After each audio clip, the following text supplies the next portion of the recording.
하겠습니다. 제가 맡은 부분은 인공지능이 다양한 산업 분야에 어떻게 생산성 향상을 가져오고 있는지를 간략하게 소개해드리고, 그 중에 하나의 산업인 금융산업의 예를 가능한 쉽게 정리토록 하겠습니다.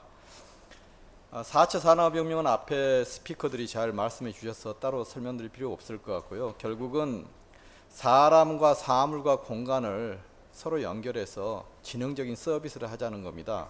여기에서 결국 핵심 기술은 소위 인공지능 기술이 된다는 것은 다 아실 테고요.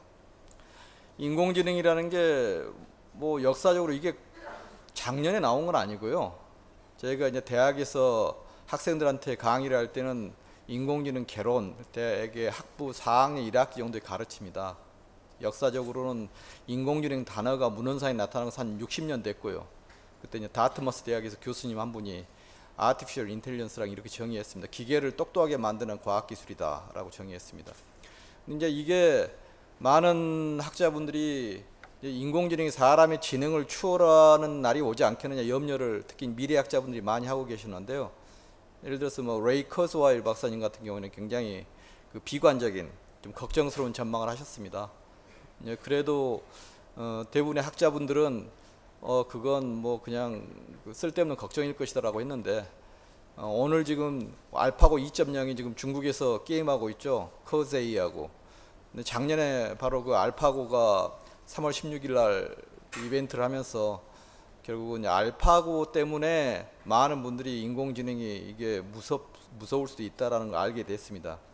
그래서 그 전에도 UN 미래 보고서에서 2045, 그러니까 이게 2045라는 숫자가 왜 중요하냐면 앞으로 한 30여 년 정도 가면은 결국은 단순히 인간이 기계한테 지능을 추월당하는 정도가 아니라 기계가 인간을 컨트롤할 수 있다. 그러니까 결국은 단순한 지능이 문제가 아니라 자의식이나 프리윌, 그러니까 셀프 컨셔스니스나 프리윌 자체를 기계가 구현할 수도 있을 것이다. 그러니까 싱귤레리티라는 그 특이점의 시대가 와서 단순히 지식을 모아놓고 찾고 판단하고 하는 정도가 아니라 그럼 무시무시한 세상이 올 것이다라는 게 2045입니다. 그래서 이제 그런 것 때문에 굉장히 많은 분들이 염려하고 고민하고 있던 차에 작년에 이제 알파고 때문에 많은 분들이 걱정하고 계시는데요. 역사적으로는 사실 한 두 번의 빙하기가 있었습니다. 그러니까 붐이 두 번 있었다는 거죠. 이번이 세 번째 붐입니다. 그러니까 이제 통상적으로 역사적으로 본다면 저희들이 한 70년대 전후로 한번 붐이 한번 왔었고 80년대 후반 90년대 초에 붐이 또 왔었고 이번이 세 번째 붐입니다. 그렇기 때문에 이게 갑자기 온 붐은 아니고요. 그렇지만 이제 과거의 두 번의 붐은 나름대로 여러 가지 뭐 문제에 대한 너무 이해가 부족했다든가 문제를 너무 쉽게 봤다든가 하는 것 때문에 어떻게 보면 빙하기가 왔던 거고, 지금 우리가 인공지능 하는 것은 결국은 빅데이터 기반의 학습 기술입니다. 저희가 이제 학교에서 가르칠 때는 인공지능이라는 게 학습하는 기술이 다가 아니거든요. 학습이라는 것은 사람이 가지고 있는 지능, 사람의 경우는 예를 든다면 지능의 아주 중요한 기술은 틀림없지만 한 부분입니다. 학습한다고 해서 모든 게 지능이 있는 건 아니죠. 예를 들어서 제한된 정보를 가지고 우리가 추론을 한다든가 어떤 뭐 계획을 만든다든가 뭐 그런 것은 굉장히 지능적인 행동임에도 불구하고 그걸 학습이라는 단어로 다 설명할 수는 없습니다. 하지만 지금 우리가 이야기하고 있는 기술들은 다 결국은 데이터에 기반을 둬서 빅데이터에 기반을 둬서 머신러닝, 특히 딥러닝이라는 기술을 통해서 어떤 뭐 바둑도 두고 인간을 이기고 그런 걸 보고 뭐 사람의 얼굴을 맞추고 고양이도 맞추고 그다음에 시끄러운 데서 소리도 알아듣고 이런 겁니다. 그래서 그런 차원에서 인공지능이 지금 발전하고 있다라고 이해를 해주시면 되겠고요. 이제 잘 아시겠지만 지금 앞에서 말씀하신 구글이나 페이스북이나 뭐 아마존 이런 회사가 미국의 뭐 그 나스닥 시장의 대부분 시가총액 큰 회사들은 대부분 한 반 이상 3분의 2가 여러분들 조사해 보시면 AI 기업들입니다. 그러니까 뭐 처음부터 AI 기업이 아니었던 데도 있고요. 예를 들어 대표적으로 본다면 아마존 같은 회사는 뭐 책 파는 회사였잖아요. 그러다가 바뀐 거고요. 그 다음에 뭐 처음부터 뭐 검색 기술에서 넘어온 게 이제 구글이고요. 애플 뭐 그런 회사들도 지금은 다 앞다퉈서 인공지능 기술을 개발하고 있습니다. 여기 보시면 뭐 자동차 회사도 무인차, 자율차로 급속하게 지금 재편되고 있고요. 그다음에 페이스북 같은 SNS 서비스라는 회사들, 그다음에 유통, 제조 이런 회사들이 앞다투어서 이게 작년 슬라이드인데요. 전 세계가 굉장히 바쁘게 합종 연행을 하고 있습니다. 이제 국내도 이제 좀 뒤늦었지만 많은 회사들이 지금 기술을 확보하기 위해서 지금 열심히 뛰고 있고요. 열심히 노력하고 있습니다. 근데 이제 핵심은 뭐냐면 우리가 인력이 많이 부족합니다. 그래서 이제 우수한 인력을 확보하는 게 굉장히 중요한데 대학에서 인력을 공급하는 건 현실적으로 굉장히 한계가 있고요. 시간적으로. 저희가 뭐 학생들 찍어낼 수는 없지 않습니까? 한 대학의 교수님이 졸업생을 배출시켜서 산업체로 내보내는 게 1년에 기껏해야 2~3명인데 결국은 산업체에서 요구하는 것은 훨씬 그 많은 수를 요구합니다. 그래서 여러 가지 문제가 있고요. 아무튼 노력을 많이 하고 있습니다. 기업들이. 인공지능을 이야기하면 세 가지를 이야기합니다. 많은 분들은 첫 번째만 이야기하시는데요. 이게 기계학습이라는 게 가장 중요한 건 맞지만 중요한 기술 중 하나지만 사실은 데이터가 더 중요하고요. 그 다음에 이 데이터와 기계학습 기술이 있을 때 실제로 이걸 실행할 수 있는 아주 빠른 컴퓨터가 소위 이제 클라우드라고 이야기하는 빠른 컴퓨팅 환경이 필요합니다. 이것만 있어봤자 아무 소용이 없는 게요. 실제로 이건 지금 전 세계 리딩 기업들이 오픈 소스로 다 공개하고 가잖아요. 툴박스 같은 거 뭐 카페니 뭐 티아노니 그런 들 아시잖아요. 다 공개합니다. 오픈 소스로. 그러니까 아무것도 모르는 사람도 와서 데이터를 돌리고 블랙박스처럼 사용할 수가 있습니다. 대신 데이터는 공개를 안 합니다. 구글이나 페이스북, 아마존 같은 회사들이 절대 데이터 공개 안 하잖아요. 데이터가 자산입니다. 그래서 이제 데이터가 더욱더 앞으로 중요하게 되는 거고요. 뭐 요리하는 관점에서 본다면 이건 레시피에 해당되는 거고요. 이건 어떤 식재료고 이건 주방입니다. 그러니까 훌륭한 음식이 나오기 위해서는 이 세 가지가 함께 있어야지만 훌륭한 음식이 나오는 거고 인공지능 서비스도 결국은 이 세 가지가 서로 성공적으로 뭉쳐져야지만 훌륭한 서비스가 가능해지는 겁니다. 지금부터는 간략하게 해외에서 그 인공지능이 기존에 있던 산업들 또는 산업을 개량해서 어떻게 밸류를 올리고 리딩하고 있는지를 설명을 드리겠습니다. 2011년에 미국 ABC 방송에서는 제퍼디 쇼라는 게 있었는데요. 거기에 어느 날 IBM에서 만든 왓슨이란 시스템이 나왔습니다. 이 왓슨은 어떻게 보면 질의응답을 자연스럽게 음성인식 기반으로 할 수 있는 소프트웨어입니다. 그래서 인간 챔피언들을 물리치고 결국 1등을 했습니다. 그때 이제 인간 챔피언을 이겼다는 그때는 미국에서는 굉장히 큰 쇼크였는데 아마 우리나라에서 작년에 알파고보다 훨씬 더 시끄러웠던 것 같습니다.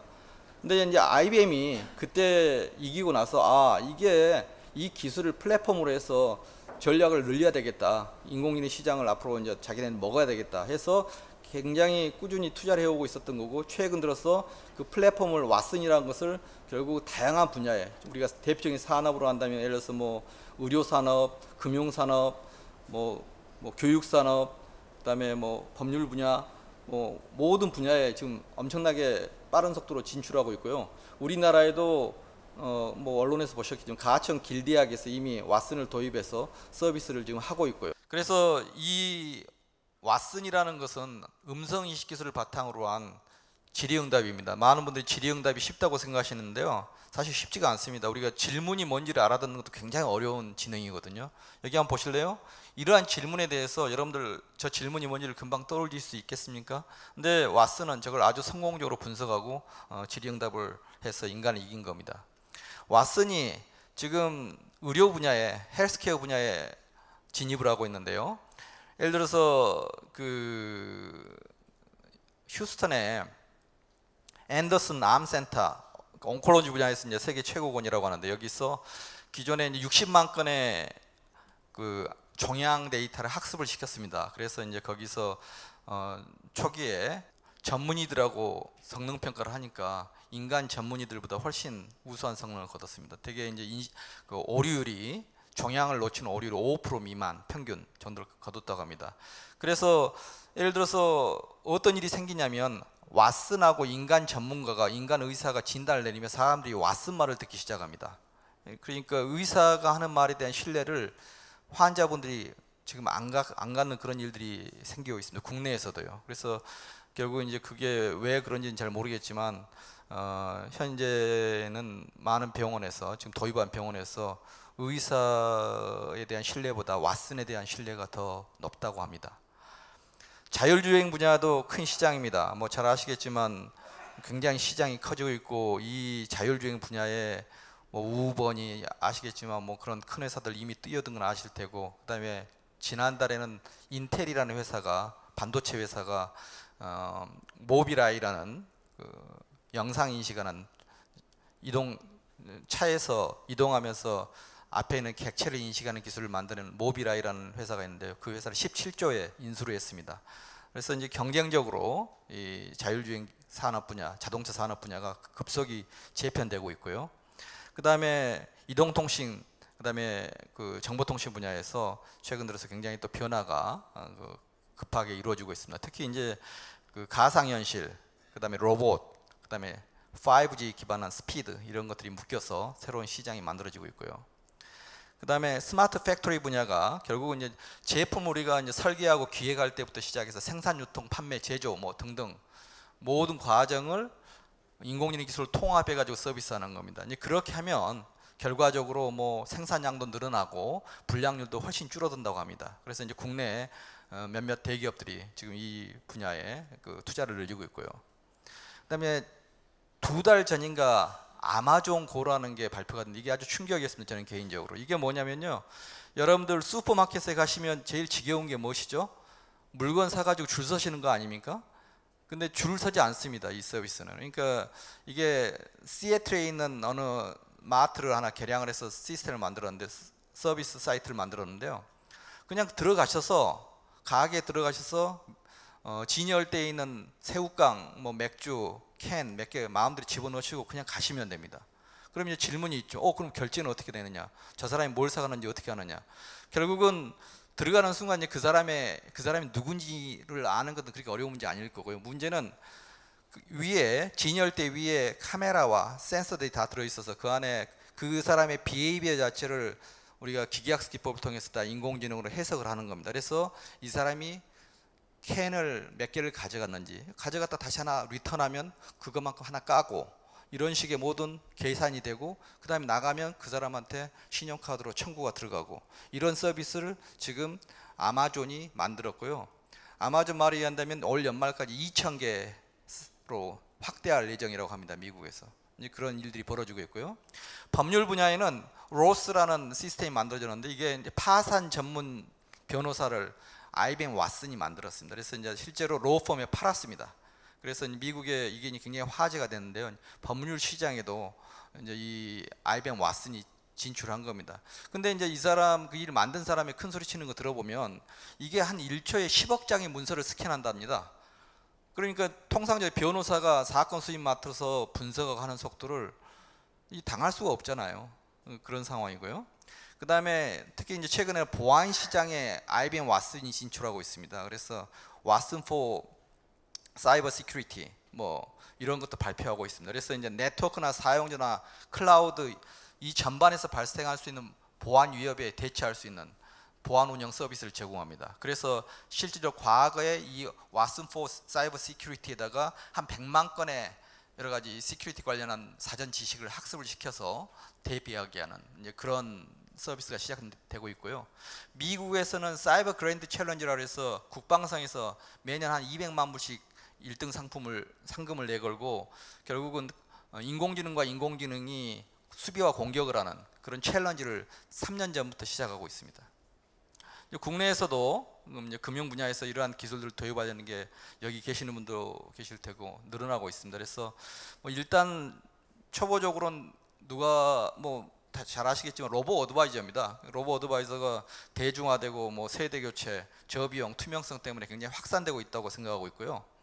결국 이 휴먼 어드바이저에 비해서는 분명히 강점이 있습니다. 그래서 이제 그런 강점으로 해서 지금 침투하고 있는 것 같고요. 이제 증권사 같은 데는 이런 로보 어드바이저가 굉장히 많이 활용이 되는 걸로 알고 있습니다.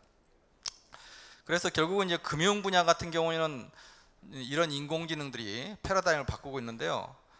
골드만삭스에 원래 트레이더가 한 600명 있었는데 뭐 이게 사실인지 모르겠어요. 문헌상 신문 기사상에 보면 2명으로 줄었답니다. 그리고 이제 시티그룹이나 그런 데서도 결국은 대출 심사할 때는 요즘에 신용등급 판단에 당연히 인공지능을 쓰고 있고요. 일본이나 중국에서도 온라인으로 심사 판단이 이루어지고 있다고 합니다. 켄쇼가 보스턴에 있는 스타트업인데요. 이게 1대 주주가 골드만삭스고 2대 주주가 뱅크 오브 아메리카입니다. 이 켄쇼 프로그램은 뭐냐면 회사 이름이자 프로그램인데요. 결국은 어떤 애널리스트가 하는 역할을 흉내내는 프로그램입니다. 어떤 상황이 변화가 생기고 사건이 터지면 그때 들어오는 정보를 다 수합해서 리포트를 갖다 요약 보고서를 한 서너 페이지로 만들어 주는데요. 그 요약 보고서 안에서는 데이터 분석하고 그래프 만들어 주고 텍스트로 문서를 요약해서 써줍니다. 근데 통상적으로 이제 그 정도 그 퀄리티의 서비스를 하려면 애널리스트가 한 50만 불 연봉을 받는 애널리스트가 한 40시간 정도 걸리는 일을 이 프로그램이 한 3분 정도 되면 생성을 한답니다. 그래서 지금 이게 굉장히 충격을 주고 있고요. 그다음에 이제 뱅킹 서비스도 최근에 이제 국내 인터넷 뱅킹 그 은행이 생기고 그런 것도 이제 앞으로 되겠지만 뭐 음성으로 송금하는 거, 그다음에 이제 시중은행에서도 AI를 이용한 서비스가 계속 늘어날 거라고 생각합니다. 그래서 이제 뭐 우리은행 같은 경우도 이런 뭐 그 휴대전화에 저장된 이름만으로 송금이 가능하다고 합니다. 하나은행도 여러 가지 서비스를 만들고 있고요. 기타 이제 기존 은행들도 여러 가지 서비스를 만들고 있는 것으로 알고 있습니다. 예, 마무리하겠습니다. 금융 분야에 결국은 인공지능이 어떻게 도입될 거냐 하는 게 굉장히 관심사인데요. 결국은 핵심은 뭐냐면 궁극적으로 인간에 유용한 금융 서비스가 도입이 될 거라고 생각합니다. 그리고 이제 지식을 공유할 수 있어야 되고요. 그 다음에 결국은 그 시장에서 요구하는 것은 영역을 그 금융의 영역을 계속 끊임없이 확대해 나가야 되겠죠. 뭐 타겟 시장을 키운다든가, 뭐 운용자산 범위를 더 세분화시킨다든가, 뭐 자산관리 서비스로 확대를 한다든가 이런 것들을 계속 끊임없이 노력을 할 것 같습니다. 하지만 아직은 완전하지 못합니다. 기술이. 결국은 약점이 있는데요. 특히 이제 가장 걱정스러운 것은 예상치 못한 충격이 왔을 때 결국은 이게 얼만큼 인공지능이 그런 겪어보지 못한 걸 대응할 수 있을까라는 것에 대해서는 전문가들도 염려를 하고 있고요. 그 다음에 이것도 결국 인공지능 기술의 기본 전제는 뭐냐면 빅데이터가 제공돼야 되는데 그 개인에 대한 데이터 자체가 아까 우리 윤 원장님 그 키노트 때 말씀하셨지만 결국은 데이터의 그 식별화 염려 때문에 재식별화 염려 때문에 결국은 그런 데이터가 프라이버시 문제 때문에 금융권이나 뭐 보험회사들에서 굉장히 노출하는 것을 꺼려하고 있습니다. 뭐 기술자들은 걱정하지 마라, 우리가 비식별화 시켜서 기술 개발하는 데 쓰고 서비스 하겠다고 하는데도 여전히 현실적으로 어려운 건 사실이고요. 그런 부분에 그 데이터나 프라이빗 데이터 같은 걸 확보하는데 우리가 노력을 해야 되고, 그다음에 여전히 아직 초기이기 때문에 수익성 문제가 있습니다. 그래서 뭐 초기 투자 비용이나 등등등 그런 것들을 좀 고민하셔야 될 것 같고, 그다음에 이제 서비스를 장기적으로 계속 진화시켜 나가서 결국은 큰 대형 금융회사, 이제 중소형 금융회사의 어떤 뭐 차이 때문에 서비스상의 차이 때문에 불리한 점이 있는 점, 그런 것들도 고민을 해야 될 것 같습니다. 예, 제가 시간 관계상 빨리 마쳤습니다. 감사합니다.